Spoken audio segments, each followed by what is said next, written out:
కీర్తన ఉత్తర ప్రత్యుత్తరములుగా మన మధ్యనున్న ప్రవీణ్ అయ్య గారు వచ్చి చదివి వినిపిస్తారు మనలను. కీర్తన ఉత్తర సీనియర్ ప్రవీణ్ గారు, ఈయన మ్యూజిక్ డైరెక్టర్. రండి గారు. మైక్ ఏది ఇక్కడ?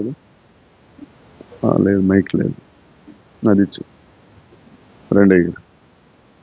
కీర్తనల గ్రంథం 35వ కీర్తన.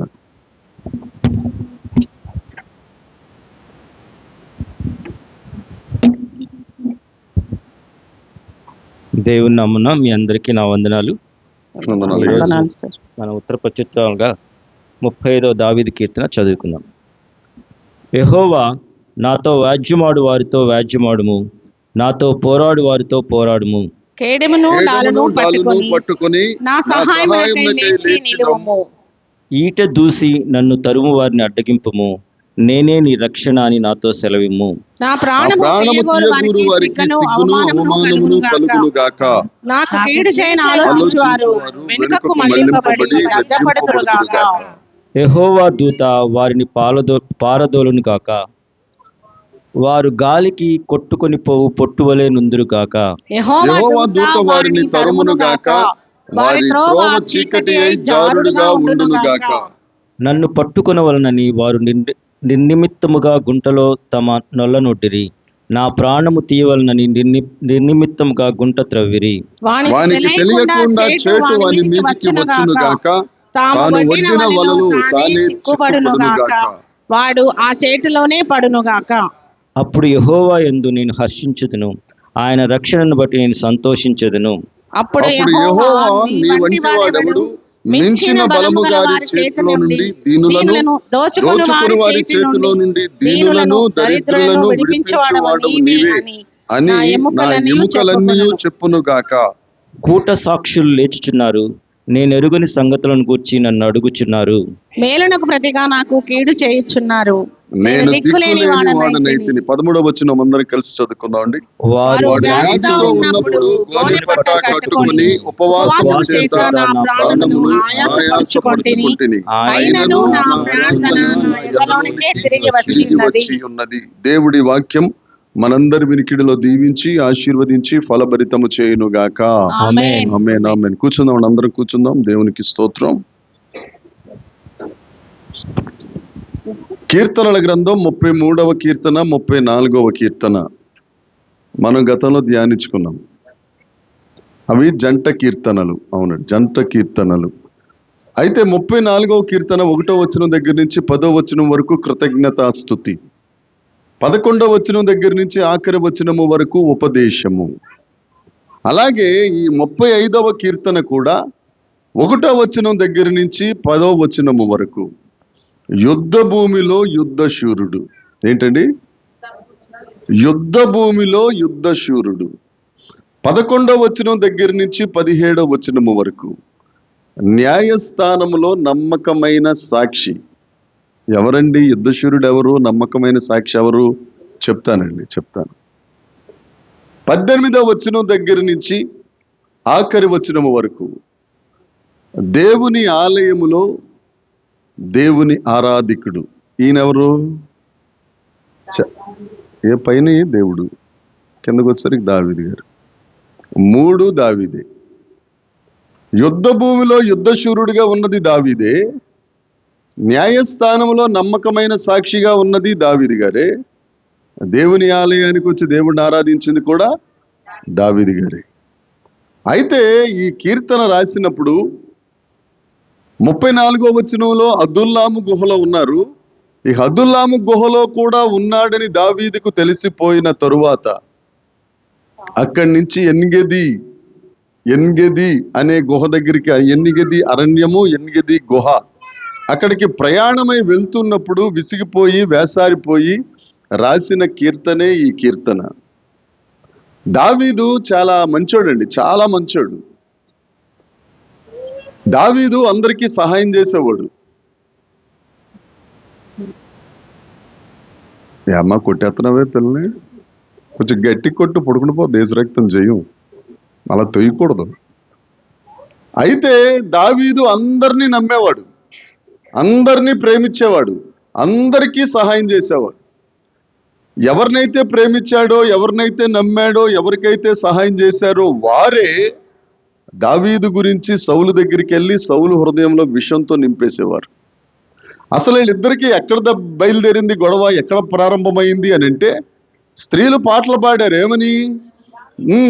సౌలు 1000 కొలది, దావీదు 10,000 కొలది అని పాడేటప్పుడు ఎవరికన్నా కోపం వస్తుంది. నేను రాజునయ్యి ఉండి నేను 10,000 కాకుండా పిల్లోడు బాలుడు అతను 10,000 అనేసరికి రాజుగారికి ఎక్కడ లేని కోపం వచ్చేసింది. కోపం వచ్చేసరికి ఎవరైతే దావీదుకు నమ్మకమైన వారో, దావీదు ప్రేమించిన వారు, అవును రాజా, కరెక్ట్గా చెప్పారు రాజా, నీ కోపం రావడం తప్పులేదు, చంపే రాజా అని చెప్పిన వాళ్ళందరూ వీళ్ళే మళ్ళీ దావీదు గారి దగ్గరికి వచ్చి, దావీదు నువ్వు సూపర్ బలి చంపేశారు, నువ్వు సౌలు చంపలేకపోయాడుగా, నువ్వు మాత్రం బలే యుద్ధ వీరుడు అనేవారు.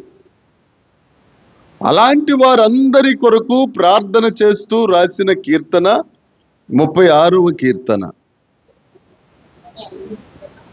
చాలా మంది తలెత్తుకుని అలా చదువుతున్నారు, కరెక్టే కదా.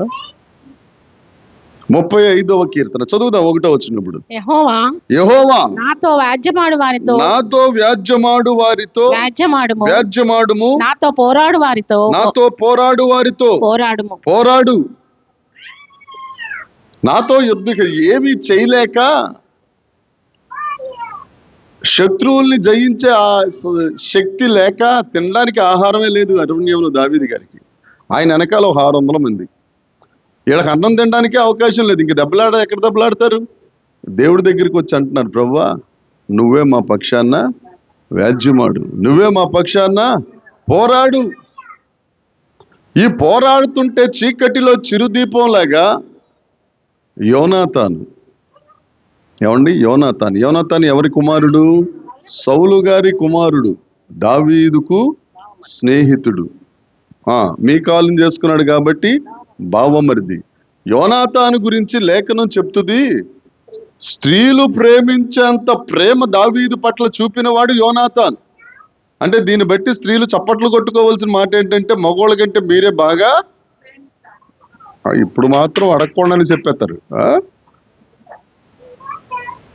ప్రేమిస్తారు. యోనాతాను అడవిలోకి సహితం దావీదు కోసం వచ్చి, దావీదా నీకోసం మా తండ్రి ఇలా చేస్తున్నాడు, నీకెందుకు, నేను ఉన్నాను కదా, నేను చూసుకుంటాను. వ్యాజ్యమాడుతున్నాడా లేదా దేవుడు? ఏమండి, పోరాడుతున్నాడా లేదా దేవుడు? మనం ప్రార్థన చేయటం మొదలు పెడితే ఎవరి దగ్గరికన్నా వెళ్ళి 600 మంది దగ్గరికి వెళ్ళి, బాబు ఇటు రండిరా, ఏంటిరా మనకి గొడవలో, మనకి తిప్పలేంటి, మన పరిస్థితి ఏంటి, అసలు మన సంగతి ఏంటి, జాగ్రత్తగా గొర్రెలు కాసుకుంటేవాడిని, యెహోవా నా కాపరి పాట పాడుకునేవాడిని, నన్ను తీసుకొచ్చి ఏంటి తిప్పలో అని ఎవరికన్నా చెప్పాడా? ఒకడికే చెప్పాడు, దేవుడికే చెప్పాడు. నా వ్యాజ్యం నీ చేతికి అప్పగిస్తున్నాను ప్రభా, నా పోరాటం నీ చేతికి అప్పగిస్తున్నాను, నీవే నా పక్షాన పోరాడాలి అని అంటే వెంటనే యోనాతాన్ని పంపించాడు దేవుడు. 1 సమూయేలు గ్రంథం 2 సమూయేలు గ్రంథం 19వ అధ్యాయంలో ఈ బ్యాక్గ్రౌండ్లో జరిగిందంతా ఉంటుంది. ఇప్పుడు అదంతా చెప్పాలంటే సమయం లేదు కాబట్టి ఒకసారి చదవండి అవకాశం ఉంటే. ఇప్పుడు కాదు, ఇంటికి వెళ్ళిన తర్వాత. అంటే మీరు చదవరని నాకు పూర్తి స్థాయి నమ్మకం, కానీ ఒక మాటగా చదవండి. ఇది 1 సమూయేలు 19వ అధ్యాయంలో యోనాతాను గారు రారు, 2 సమూయేలు 19వ అధ్యాయంలో వస్తారు యోనాతాను గారు. ఓకే, 2వ వచనం చదువుదాం. కేడెమును డాలును పట్టుకొని నా సహాయమునకై లేచి రమ్ము. కేడెము డాలు మనం చాలా ఎక్కువగా వింటాం.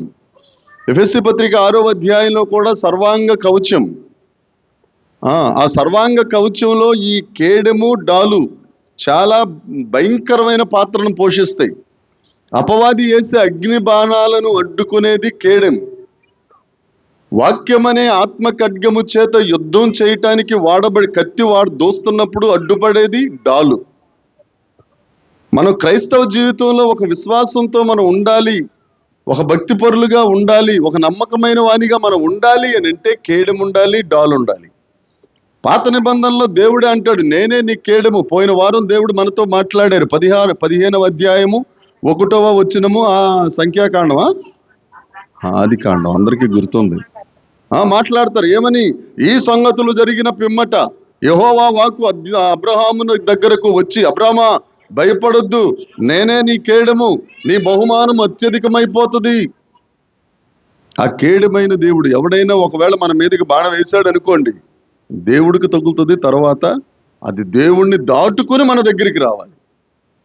అది అయ్యే పని కాదు, అది అయ్యే పని కాదు. కాబట్టి మనం దేవుడి మీద ఆధారపడితే దావీదు గారి ద్వారా దేవుడు మాట్లాడుతున్నాడు. నీ వ్యాజ్యం ఏదైనా, నీ పోరాటం ఏదైనా, నీ స్థితిగతి ఏదైనా నువ్వు దేవుని చేతికి అప్పగించేసినప్పుడు ఆయన్ని కేడమైపోతాడు, డాలైపోతాడు. దేవునికి స్తోత్రం. 3వ వచనం చదువుదాం.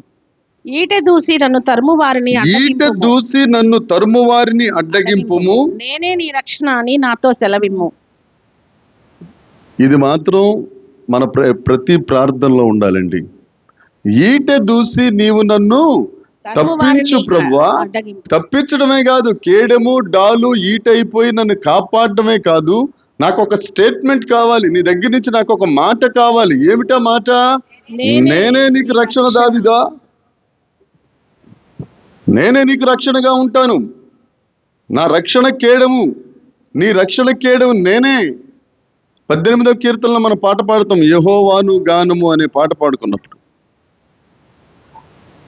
వీళ్ళందరూ స్నేహితులందరూ వచ్చి దావీదు మీద సౌలు గారికి, రాజు గారికి విషం చింపుతా ఉంటే దేవుడు ఆయన పక్షాన్ని యుద్ధం చేస్తున్నాడు. ఆమేన్. జీఫు అరణ్యంలోనికి వెళ్ళిపోయిన తరువాత జీఫీలు అన్నారు, జీపు వంశపు వారు అన్నారు, దావీదు నీకెందుకు, మేము ఉన్నాం కదా, వచ్చి మా గుడారాల్లో ఉండు అని అన్నారు. నమ్మి వెళ్ళాడు. ఇంట్లో అడుగు పెట్టిన వెంటనే సమాచారం సౌలు గారి దగ్గరికి వెళ్ళిపోయింది. సౌలు గారు, నీ శత్రువు మా ఇంట్లోనే ఉన్నాడు, వచ్చేయి. సౌలు గారు బయలుదేరాడు సైన్యాన్ని తీసుకుని. ఆ మాట దావీదుకు తెలిసి పారిపోతా ఉంటే మధ్యలో కొండ, ఇటు పక్కన దావీదు, దావీదు సైన్యం, అటుపక్కన సౌలు, సౌలు సైన్యం. ఒక కుక్క దావీదును చూసిన బవ్వని మురిగేది. దావీదు చచ్చిపోవాల్సిన పరిస్థితి. ఆఖరికి దేశం నుండి, ఆ యోధా దేశం నుండి ఒకడు పరిగెట్టుకుంటూ వచ్చి, సౌలు రాజా, ఫిలిస్తీన్లు మన దేశాన్ని యుద్ధానికి వచ్చేస్తున్నారు, దేశాన్ని నశింపజేసేస్తారు, నువ్వు ఇక్కడ అడవుల్లో దావీదుని పట్టుకోవడం ఏంటి, పదా మనం వెళ్ళిపోదామని. ఇక దొరికేస్తాడు ఇక దావీదు అక్కడ.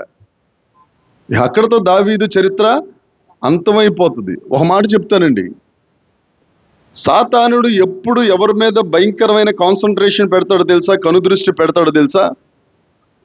ఎవరైతే దేవునికి ఉపయోగపడతారు అని వాడికి తెలుస్తుందో, వాడికి ఉంటుంది ఇన్ఫర్మేషన్, వాడు అర్థం చేసుకుంటాడో, ఏదో రకంగా చంపేయాలని ప్రయత్నం చేస్తూ ఉంటాడు. ఎక్కడి నుంచి ప్రారంభమైంది ఇది? ఎక్కడి నుంచి ప్రారంభమైంది? సాతాను ఏదేను తోట దగ్గర నుంచి చంపాలని. దావీదును చంపేస్తే దావీదు యోధా గోత్రంలో నుండి యేసుక్రీస్తు ప్రభు వస్తాడు అనే ప్రవచనం నిరర్ధకమైపోతుంది. అందుకని దావీదు 3వ వచనం అంటాడు, నేనే నీకు రక్షణ. ప్రార్థన చేయాలి మనం కూడా. పొద్దున్నే లెగ్గానే ఏం ప్రార్థన చేయాలి? దేవా, నా జీవితంలో ఒక ఆశ్చర్యకార్యం చేయండి, నీవు నాకు తోడుగా ఉండండి. 124వ కీర్తన, యెహోవా మనకు తోడై ఉండని ఎడల, యెహోవా మనకు మన పక్షమున ఉండని ఎడల వారు ప్రాణంతోనే మింగేసే ఉండు. 3వది, దేవా ఈ దినాన్ని నీ రక్షణ నాకు కావాలి ప్రభువా. ఎలా ఉంటుంది రక్షణ ఈ పెంతెకోస్తు దినమున అనేది వాక్యంలోకి వెళ్ళినప్పుడు దేవుడు మనతో మాట్లాడును గాక. ఈరోజు ఏ రోజు తెలుసా? పెంతెకోస్తు దినం. పరిశుద్ధాత్మ దేవుడు భూమి మీదకి దిగి వచ్చిన రోజు. అంటే యేసుక్రీస్తు ప్రభు మరణించి 50 రోజులు, యేసుక్రీస్తు ప్రభు ఆరోహణమైపోయి 10 రోజులు. వాళ్ళకి ఏ 10వ రోజున ఎందుకు వచ్చాడు అనేది అప్పుడు పేపర్ లీక్ చేయనప్పుడు విందాం. దేవునికి స్తోత్రం. నీ రక్షణ నాకు, యెషయా గ్రంథం 17వ అధ్యాయము 13వ వచనం ఒకసారి చూద్దామండి. యెషయా గ్రంథం 17వ అధ్యాయం 13వ వచనం.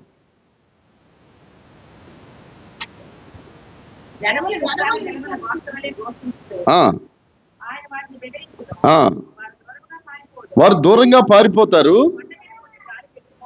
కొండ మీద పొట్టు గాలికి ఎగిరిపోవున్నట్లుగా. ఆయన రక్షణ గురించి ఇక్కడ యెషయా గారు చెప్తారు 17:13లో.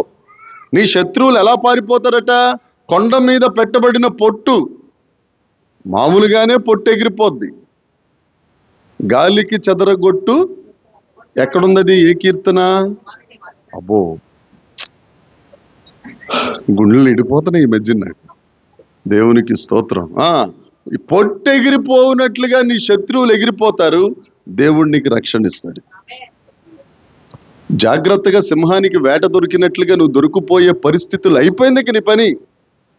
నీ పరిస్థితులలో నీ ప్రార్థన ఏమై ఉండాలంటే, ప్రభువా వచ్చేస్తుంది సింహం, చూసుకో, నువ్వు వ్యాజ్యం చూసుకో, నా పక్షాన పోరాడు, నీవే కేయడం, నీవే డాలు, నువ్వు నాకు రక్షణ ఇచ్చేస్తావు ప్రభు అని నమ్మకం నీలో ఉంటే సింహం కుక్కపిల్ల అయిపోద్ది. ఆమేన్ అనరు.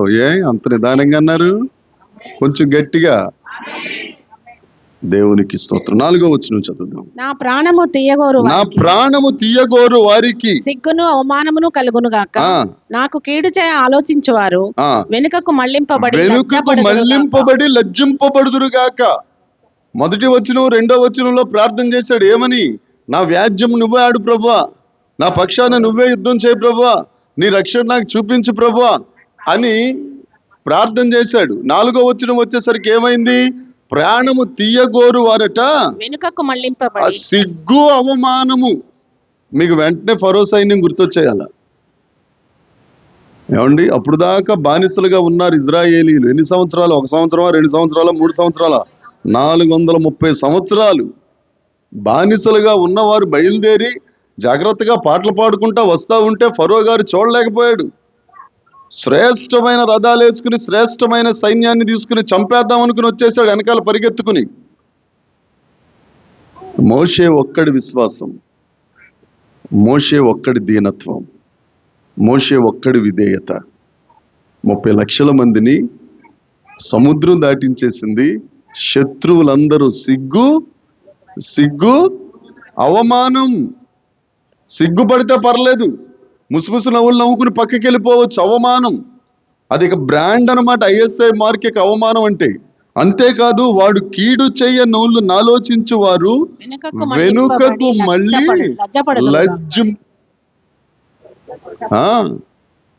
లజ్జపడిపోయారు, సిగ్గుపడిపోయారు పాపం. వాళ్ళు వచ్చి ఎర్ర సముద్రంలో తేలాడుతూ ఉంటే వాళ్ళకి తెలుస్తుంది కదా ఫరో సైన్యానికి, మన రాజులు శ్రేష్టమైన వాళ్ళు వెళ్ళి ఎర్ర సముద్రంలో చచ్చిపోయారా, మరి ఇజ్రాయేలీలు అందరూ పోయారా? ఒక్కడ పోలేదు, ఒక డెక్ అయినా పోలేదు. వాళ్ళు వచ్చేటప్పుడు మనుషులు కాదు, కుక్కలను కూడా తెచ్చుకున్నారు, నక్కలు తెచ్చుకున్నారు, బాతులు తెచ్చుకున్నారు. అదిగో కోడి మాంసం అనుకుంటాయి వాడ, నాకు పూర్తి చేస్తారని తెలుసు. తెచ్చుకున్నారు. ఒక డెక్క కూడా సముద్రములో విడువబడుట ఈ రోజు వరకు మనం విని ఉండలేదు. హల్లెలూయా, హల్లెలూయా. అర్థమవున వాళ్ళందరూ గట్టిగా హల్లెలూయా. ఎందుకు అర్థం అవట్లా మీకు? మళ్ళీ ఎదురుకుండా కూర్చుంది బంగారం అక్క. యేసు రక్తం చేయం అర్థమగును గాక. నీ శత్రువు ఎవడైనా గాని నువ్వు దేవుడి మీద ఆధారపడితే, నీ వ్యాజ్యం దేవుడికి అప్పగిస్తాయి. అందుకే క్రిస్టియానిటీలో అసలైన క్రిస్టియానికి ఉన్న మొట్టమొదటి లక్షణం మాటలు తగ్గిపోతాయి. నువ్వు మాటలు ఎక్కువ మాట్లాడుతున్నావు అని అంటే నువ్వు లోకంలో ఉన్నట్టే, నామకార్థ క్రైస్తవుడు అయినట్టే. శత్రువు నీ మీదకి కొట్టేయడానికి వచ్చినా సరే కొట్టే. యేసుప్రభు ఏం చెప్పారు? కుడి చెంప మీద కొడితే ఓ పాస్టర్ గారిని ఒక ఆయన ఎడం చెంప మీద కొట్టాడట. ఈయన వెంటనే 2 చెంపల మీద కొట్టాడట. ఎవరు? పాస్టర్ గారు. అవతలోడు అడిగాడంట, మీ దేవుడు ఏం చెప్పాడు? కొండ మీద ప్రసంగంలో మీ దేవుడు ఏం చెప్పాడు? కుడి చెంప మీద కొడితే ఎడం చెంప మీద కొట్టమన్నాడా? కొట్టమనలేదు కదా అని అంటారే. నాకు తెలిసిన వాక్యం, కుడి చెంప మీద కొడితే ఎడం చెంప మీద కొట్టొద్దు అన్నాడు, కానీ నువ్వు ఎడం చెంప మీద కొట్టావు. నువ్వు పొరపాటు ఎక్కడైపోయింది? కుడి చెంప మీద కొడితే అయ్యగారు క్షమించేవాడు, ఎడం చెంప మీద కొట్టాడు కదా దేవుడు చూపించద్దా? బైబిల్ చూడు. లాజిక్. ఇలాంటి లాజిక్లు మ్యాజిక్లు బైబిల్లో ఏమీ ఉండవు. మన దేవుడి దగ్గర ఊరికి నిలబడి చూడడమే. యుద్ధం ఆయన చేసుకుంటాడు. మన వల్ల అసాధ్యమైనవి యుద్ధశూరుడైన యెహోవా వలన సాధ్యం. తర్వాత 5వ వచనం. యెహోవా దూత వారిని పారదోలును గాక. వారు గాలికి కొట్టుకొని పోవు పొట్టు వలె నుందురు. గాలికి కొట్టుకొని పోవు పొట్టు వలె. ఇందాక యెషయా గ్రంథంలో చదువుకున్నాం 17:13. కొండ మీద ఉన్న పొట్టు గాలికి కొట్టుకొని పోవునట్లు దూత వచ్చి పారద్రోలుతాడట. 34వ కీర్తన 7వ వచనంలో ఉంది, యెహోవా యందు భయభక్తులు కలిగిన వారి చుట్టూ. భయభక్తులు కలిగి ఉంటే చుట్టూ ఉంటాడు, భయభక్తులుగా లేకుండా ఉంటే పారద్రోలుతారు. ఇక అంతకు దాంట్లో ఈక్వేషన్ ఏం లేదు. మీరు అర్థం చేసుకోవాలా, మనం భయభక్తులు కలిగి ఉన్నామా, భక్తిహీనంగా ఉన్నామా? ఎవరమ్మా ఇక్కడ నరేంద్ర మోడీ చెల్లి ఎవరు? పాపమ్మక్క గారా? దాని పేక నొక్కి యేసు రక్తం జయం. ఫోన్ వచ్చేస్తుంది అక్క, ఆపు. ఊరికే చెప్తుంటదా? దేవుని యందు భయభక్తులు కలిగి ఉంటే దూత నీ చుట్టూ ఉంటది. హల్లెలూయా. దూత ఉంటది అంతే. ఒక దూతకు ఉన్న శక్తి సామర్థ్యం మరొక్కసారి చెప్తున్నాను, 1,85,000 మందే కాదు, ఇంకా అక్కడ ఎక్కువ లేరు. వాడి సైన్యమే 1,85,000 మంది. ఉన్న వాళ్ళందరూ ఆమ్లెట్ అయిపోయారు. ఇంకొక 1,85,000 మంది ఉన్నా దూత చంపేసి వచ్చేస్తుంది. అంత శక్తి కలిగినది. ఎక్కడి నుంచి వచ్చింది దూతలకు ఆ శక్తి? ఎక్కడి నుంచి వచ్చిందండి దేవునికి ఆ దూతలకు ఆ శక్తి? వారు ఎల్లప్పుడూ దేవుడి సముఖంలో ఉన్నారు. దేవుడి ముఖా చూస్తున్నారు, ఇద్దరు చూసుకుంటున్నారు, దేవుణ్ణి మహిమపరుస్తున్నారు. కెరూపులు సెరూపులు పరిశుద్ధుడు పరిశుద్ధుడు పరిశుద్ధుడు అని ప్రతిగానములు చేస్తా ఉంటే, కనీసం మనం పాడుతూ ఉంటే కర్టెన్లు కూడా కదలవు. గడప కమ్ముల పునాదులు కదిలిపోయినాయి వాళ్ళు పాడుతూ ఉంటే. హల్లెలూయా. ఒకానొక దినమున మనం అలా పాడబోతున్నాం, నమ్మకం ఉన్న వారందరూ. హల్లెలూయా. కోటమ్మక్క, దూత పారద్రోలుతాడు. తర్వాత 6వ వచనం, యెహోవా దూత వారిని తరుమును గాక. పారద్రోలటం కాదు, తరుముకుంటా వెళ్తాడట. వారి త్రోవ చీకటి అయిపోద్ది, జారుడుగా నుండును గాక. చీకటి అయిపోయి జారిపోతే తల పగిలిపోవటమే కదా. ఏమండి బంగారమ్మక్క గారు? కరెంటు పోయింది, వర్షం పడిపోతుంది, మొత్తం అంతా చిత్తడి అయిపోయింది, పరిగెడుతున్నావు, ఏం జరుగును? ముందుకు పడిదము 32 ఊడిపోవును. ఇంకా తర్వాత డెంటల్ డాక్టర్ దగ్గరికి వెళ్ళిపోవడమే. చూడండి దేవుడు ఎంత కంఫర్ట్ ఇస్తున్నాడు. ఆయన చేసిన ప్రార్థన 2 లైన్లే. నా వ్యాజ్యం నువ్వు చూడు ప్రభువా, నా శత్రువులను పాలదోరు ప్రభువా అన్నాడు. యుద్ధ రంగంలో ఉండి యుద్ధశూరుడిగా ఆయన పోరాడుతున్నాడు. యుద్ధ రంగంలో యుద్ధశూరుడు అంటే ఏదో ఏలాలోయలోకి వెళ్ళిపోయి గొలియాతు గారిని చంపేసింది కాదు. ప్రార్థన అనే యుద్ధ రంగంలో ఉండి ప్రార్థనా వీరుడిగా ప్రార్థన చేస్తున్నాడు. దేవుడు వినే ప్రార్థన. ఒక 2 లైన్లు ప్రార్థన చేశాడు. తర్వాత ఏం చేసి ఉంటాడు? లేచిపోయి టీ పెట్టుకుని తాగేసి శుభ్రం పడుకుని ఉంటాడా? చెప్పాలి మీరు. లేదంట, కుట్టి చక్కగా వైరా మయూరినా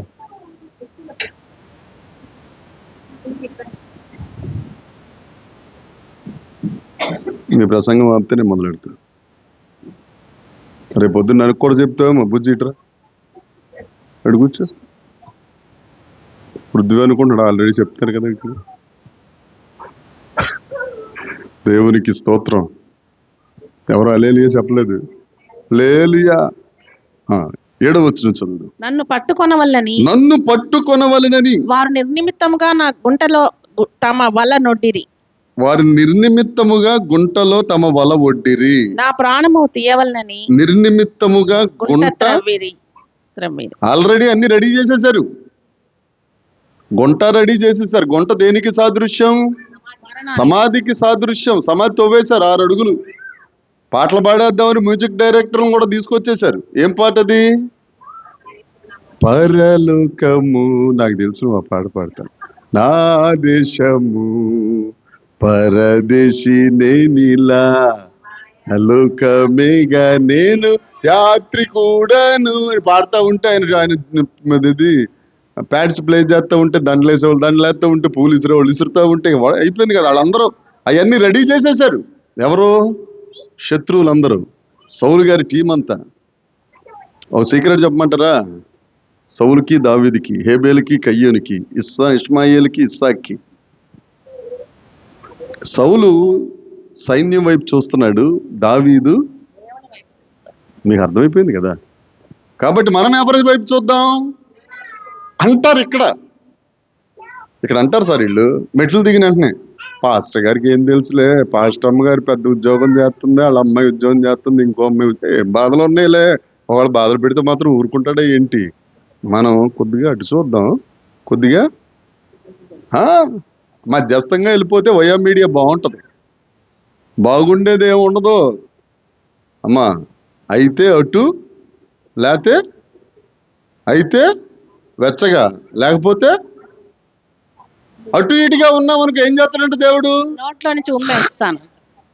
ఊసేసి ఎంత బాగున్నావు ఉమ్మా, మా అమ్మాయి నల్లగా ఉన్నావు, నువ్వు తెల్లగా ఉన్నావు అని చూస్తాడా?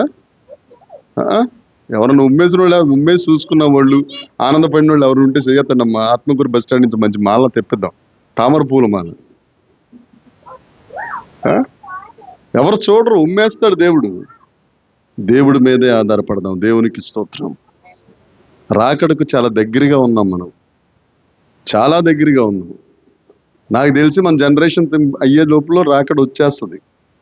అంటే ఇక్కడ ఏదో చర్చి పగలు కొట్టేస్తున్నారని చెప్పి దేవుడు వచ్చేస్తున్నాడు అనుకోకండి. భారతదేశానికి ఆయన రాకడికి ఎటువంటి సంబంధం లేదు. యుద్ధ సమాచారాలు వినబడితే, కరువులు వినబడితే, తర్వాత సునామీలు ఇవన్నీ వస్తాయి, కానీ దేవాలయం పడగొట్టే విషయం మాత్రం అక్కడ ఎక్కడా యెరూషలేం. అదే దాని మీదే కాన్సన్ట్రేషన్. అంతేగాని ఇక్కడ చర్చి పగలు కొట్టారు, వాళ్ళ ప్రభుత్వం వచ్చిన తర్వాత చర్చిలో చిచ్చి ఇది కిండర్ గార్డెన్. దూత పారద్రోలును గాక, దూత తరుమును గాక, మనము సురక్షితముగా ఉందుము గాక. తర్వాత వచ్చిన చదువుదాం. వానికి తెలియకుండా చేటు వాని మీదకి వచ్చును గాక. చేటు వాని ఏమండి చేసిన ప్రార్థన ఎంత? 1వ వచనం, 2వ వచనం. ఇప్పటికి 6 వచనాల నుంచి దేవుడు వారిని ఇబ్బంది పెడుతున్నాడా లేదా? ఇంత తెలిసిన తరువాత కూడా మనం దేవుడి మీద ఆధారపడకపోతే చేస్తారు, ప్రార్థన చేయరు అని నేను చెప్పట్లా. మీరందరూ ప్రార్థనా పరులే, కాకపోతే నమ్మకంలోనే కాస్తంత తేడా, విశ్వాసంలోనే కాస్తంత. అక్కడ సరి చేసుకోగలిగితే, ఆ మూలం దగ్గర, విశ్వాసం దగ్గర, నమ్మకం దగ్గర కాస్తంత సరి చేసుకోగలిగితే ఈ దీవెనలన్నీ మనయే కదా. ఏమండి, మెడికల్ షాప్ వాడిని నమ్మేస్తాం, బస్సు ఎక్కిన తర్వాత బస్సు డ్రైవర్ని నమ్మేస్తాం, రైలు ఎక్కిన తర్వాత రైలు డ్రైవర్ ఆడెవడో మనకు తెలియదు, అసలు చూడం, కనీసం చూసినాడు కనపడ్డు, ఎక్కేసి హ్యాపీ కూర్చొని బయలుదేరిన 5 కిలోమీటర్లు వెళ్ళేసరికి పక్కడు మీద పడిపోవడమే శరీరం అంతే. కానీ దేవుడు ప్రాణం పెట్టినోడు నన్ను నమ్మండిరా బాబు అని అంటే అయిపోయిన తర్వాత నమ్ముతాను ప్రభు. అయిపోయిన తర్వాత నమ్మడానికి ఏముంటుంది అక్కడ? ఏమ్మా 26వ వచనం చూద్దాం. 8వ వచనానికి ఆన్సర్ 26వ వచనంలో ఉంటది. నా అపాయమును చూచి సంతోషించు వారందరూ అవమానము నొందుదురుగాక, లజ్జపడుదురుగాక. నా మీద అతిశయపడువారు సిగ్గుపడి అపకీర్తి పాలగుదురుగాక. నీ మీద ఎవరైతే అవమానపరుద్దాం, నిందలేద్దాం అని అనుకుంటున్నారో వారికి వచ్చే బహుమానం నీకు అర్థమైపోవాలా. ఏమిటట వారికి వచ్చే బహుమానం? సిగ్గు, అపకీర్తి, అవమానం. నిన్నెవరైనా నిందల పాలు చేస్తున్నప్పుడు నీకు వెంటనే గుర్తు రావాల్సిన కీర్తన 35వ కీర్తన. హల్లెలూయా. మనం యుద్ధ భూమిలో ఉన్నాం, యుద్ధ శూరులుగా ఉండాలి. యుద్ధానికి వెళ్ళిన తరువాత, ఇప్పుడు మొన్న యుద్ధం జరిగింది, మొత్తం డ్రెస్ వేసేసుకుని, హెల్మెట్ పెట్టేసుకుని, అదేంటది ఏం టైగర్ తుపాకీ తగిలిచ్చేసుకుని, ఇదంతా వేసేసుకుని నిద్రపోతున్నాం అనుకో, వాళ్ళు ఊరుకుంటారా? చెప్పట్లా మీరు? ఊరుకోరు. ఉన్న పాటును వచ్చేస్తారని పాట పాడేటట్టుగా చేస్తారు. ఎక్కడికి? ఎవరితో? యేసయ్యతో పాడాల. ఉన్న పాటున నేను అని వెళ్ళిపోవాలి పరలోకానికి. అర్థమైందా? యుద్ధ భూమికి వెళ్ళి నువ్వు నిద్రపోతున్నావు అని ఇంటికి నిన్నెవడో ఏమీ చేయలేడు. యోనా పాస్టర్ గారు, పెద్ద పాస్టర్ గారు, బిషప్ గారు, మన పాస్టమ్ గారు 1 గంట చెప్పింది. అంతకు ముందు రోజు నన్ను 1 గంట చెప్తున్నావు తెలుసా నీకేమన్నా అని అడిగింది. బుద్ధి ఉందా అనకుండా, చీ అనకుండా కుక్క అందనమాట.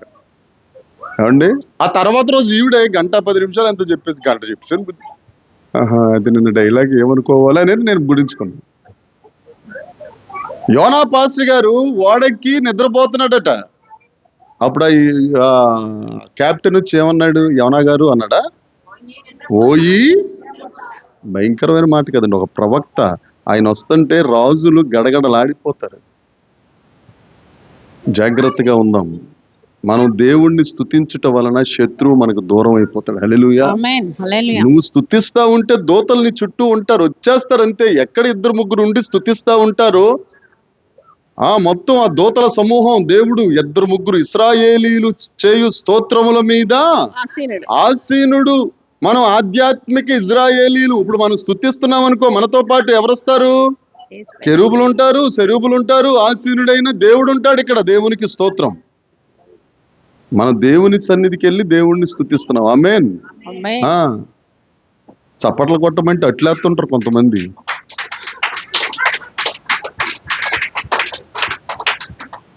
అందుకే గొర్రెలు అన్నారు మనల్ని, ఉత్తుత్తుని అనలేదు.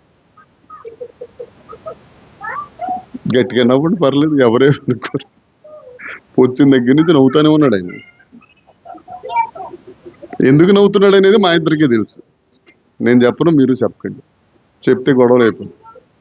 దేవునికి స్తోత్రం. చదువుదాం 9వ వచనం. అప్పుడు యెహోవా యందు నేను హర్షించుదును, ఆయన రక్షణను బట్టి నేను సంతోషించుదును. దేవునికి స్తోత్రం. 10వ వచనం కూడా. అప్పుడు యెహోవా నీ వంటి వాడెవడు మించిన బలము గల వారి చేతి నుండి, ఏంటంట? మించిన బలము కలిగిన వారి చేతి నుండి దీనులను దోచుకొని వారి చేతి నుండి దీనులను దరిద్రులను విడిపించువాడవు నీవే. దేవా, నిన్ను మించిన దేవుడు ఎవడున్నాడు ప్రభువా? నిర్గమకాండం 15వ అధ్యాయం 11వ వచనంలో మోషే గారు పాట పాడతారు, మిరియమ్మ గారు డాన్స్ చేస్తుంటారు. ఏం పాట తెలుసా? యెహోవా వేల్పులలో నీ వంటి వాడు, పరిశుద్ధతను బట్టి నీవు స్తుతి నొందదగిన దేవుడవు, అద్భుతములు చేయువాడవు. వేల్పులు ఉన్నారు, దేవతలు అనబడేవారు ఉన్నారు, దెయ్యాలు కూడా ఉన్నాయి. కానీ దేవుడు ఒక్కడే. ఆ దేవుడే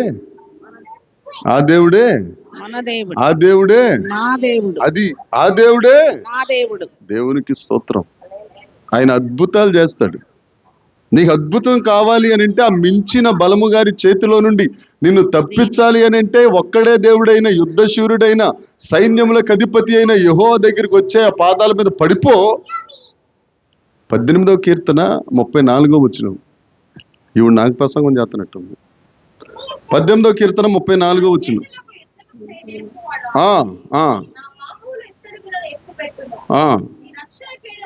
రక్షణ కేడము.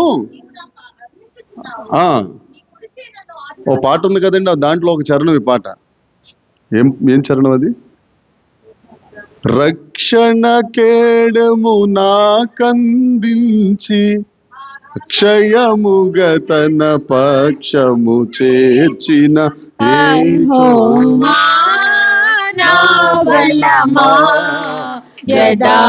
యథార్థమైనది నీ మార్గం, పరిపూర్ణమైనది నీ మార్గం. యెహోషువ గ్రంథము 2వ అధ్యాయము 24వ వచనం. యెహోషువ గ్రంథం 24 అండి.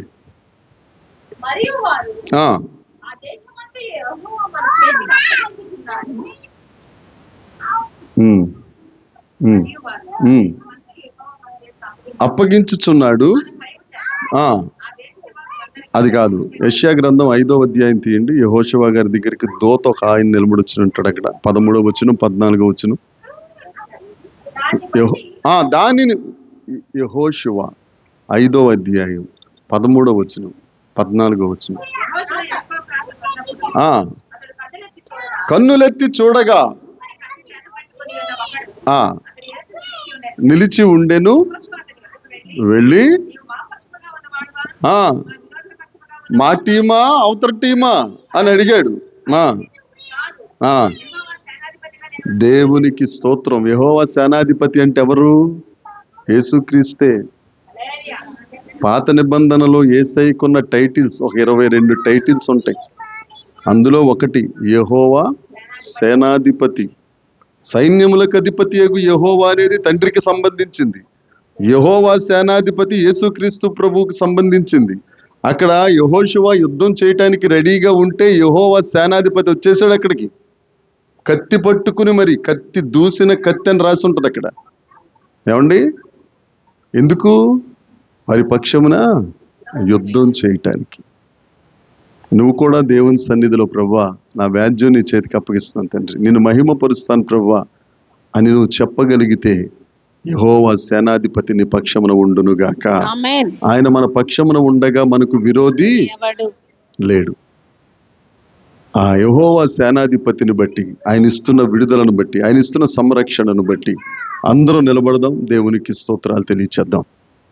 అందరూ నిలబడదాం. స్తోత్రం స్తోత్రం స్తోత్రం స్తోత్రం.